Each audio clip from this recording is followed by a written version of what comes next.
எஜமானன் நீங்க தானே, என் எஜமானன் நீங்க தானே, எஜமானன் நீங்க தானே, என் எஜமானன் நீங்க தானே. உன் கரத்தையே நோக்கிடுவே, என்னை என்றும் நீர் நடத்திடுவே. ஆண்டவராகிய இயேசு கிறிஸ்துவின் நாமத்தினாலே உங்கள் அனைவருக்கும் 2286வது காலை மன்னா செய்தியின் மூலமாக உங்களை சந்திப்பதில் மிக்க மகிழ்ச்சி அடைகிறேன். தேவனாகிய கர்த்தர் இந்த இரவு முழுதும் பாதுகாத்து அற்புதமாய் ஒரு புதிய நாளை தந்திருக்கிறார். அவருக்கு மகிமை உண்டாகட்டும். இந்த நாளிலும் நாம் யாருக்காக எதற்காக ஜெபிக்க வேண்டும் என்று சொன்னால், சொந்த இடம் இல்லாதவர்களுக்காக ஜெபிக்க வேண்டும். அவர்களுக்கு தேவன் எப்படியாவது சொந்த இடத்தை கொடுக்கும்படியாக, அதே வேளையில வீடு கட்டி பாதியில நிற்கிற வீட்டுக்காக, வீடு கட்டி கொண்டிருக்கிறவர்களுக்காக ஜெபிக்க வேண்டும். அவர்களுக்கு நல்ல பொருட்கள், நல்ல ஆட்கள், அது மாத்திரமல்ல இந்த குறிக்கப்பட்ட நேரத்துல இந்த வேலைகளெல்லாம் முடிக்கப்பட, பிரதிஷ்டை பண்ணப்பட ஜெபிப்போம். தேவன் ஆசீர்வதிப்பாராக. இந்த காலை மன்னா ஆதாரத்திற்காக எடுத்துக்கொண்ட வேத வசனம் சங்கீதங்களின் புஸ்தகம் 59ஆம் அதிகாரம் 16, 17 ஆகிய வசனங்கள்.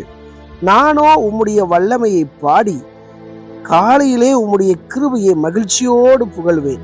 எனக்கு நெருக்கம் உண்டான நாளிலே நீர் எனக்கு தஞ்சமும் உயர்ந்த அடைக்கலமானீர். என் பலனே உம்மை கீர்த்தனம் பண்ணுவேன். தேவன் எனக்கு உயர்ந்த அடைக்கலமும் கிருபை உள்ள என் தேவனுமாய் இருக்கிறார். எனக்கு பிரியமான கர்த்தருடைய பிள்ளைகளே, அன்பார்ந்த தேவ ஊழியர்களே, அருமையான நண்பர்களே, இங்கே சங்கீதக்காரன் தாவீது சொல்லுகிறார், அவர் ஆண்டவருடைய வல்லமையை பாடுவாராம். காலையிலேயே அவருடைய கிருபையை மகிழ்ச்சியோடு புகழ்வாராம். எனக்கு நெருக்கம் உண்டான நாளிலே அப்படின்ற சங்கீதக்காரனாகிய தாவீதை அவர் இந்த உலகத்தில் இருக்கக்கூடாதுன்னு சொல்லி சவுல் ஏவல் ஆட்கள் மூலமாக அவரை கொலை செய்வதற்காக அனுப்புகிறார். பல மரணத்திலிருந்து தாவீது தப்புவிக்கிறார்.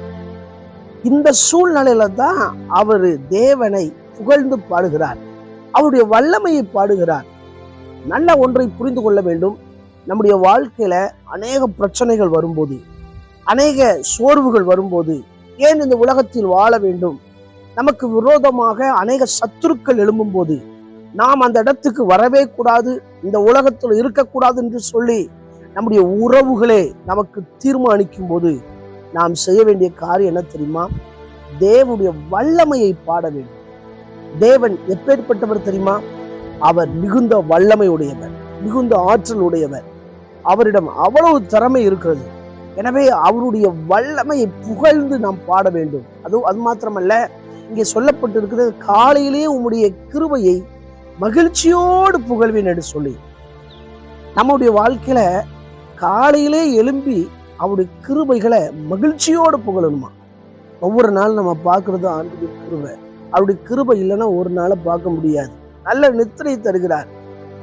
அதிகாலையிலே என்னை தேடுகிறவன் என்னை கண்டடைகிறான் என்று சொல்கிறார். ஆண்டவரை தேடுவதற்கு அதிகாலை ரொம்ப முக்கியம். அதிகாலையில இயேசு வனாந்தரத்தில் போய் ஜெபிக்கிறார். ஆகவேதான் இன்றைக்கு நாம் ஆண்டவர் நல்ல ஆலயங்களை நமக்கு தந்திருக்கிறார். ஆலயத்தில் போய் ஜெபிக்கிறோம், வீடுகளில் உட்கார்ந்து ஜெபிக்கிறோம், தனிப்பட்ட இடத்துல அதிகாலையில உட்கார்ந்து ஜெபிக்கிறோம். எனவே இந்த அதிகாலையில அவருடைய கிருபையை மகிழ்ச்சியோடு பாட வேண்டும்.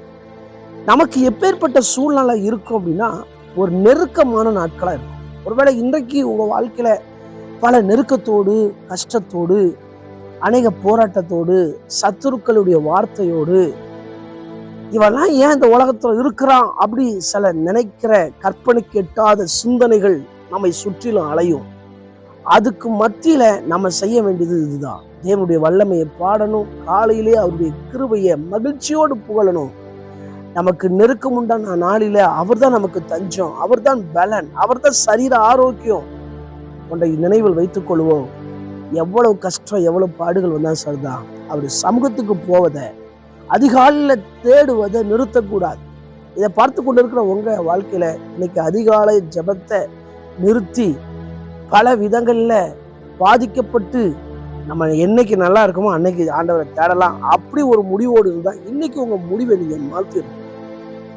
எவ்வளவு நெருக்கம் இருந்தா சரிதான், எவ்வளவு கஷ்டம் இருந்தா சரிதான், எவ்வளவு தேவை இருந்தா சரிதான், நீங்க ஆண்டவரை தேடி பாருங்க, உங்க வாழ்க்கையில எல்லா நெருக்கத்தையும் அவர் மாற்றுவார். என் பிள்ளை இந்த சூழ்நிலையில என்னை ஆராதிக்கிறானே, என்னை உயர்த்துறானே, அதிகாலையில என்னை பார்க்க வாரானே சொல்லி, இந்த உலகத்துல பெரிய சக்தி உள்ள தெய்வன் இயேசு மட்டும்தான் உங்களுக்கு அவர் அற்புதம் செய்வார்.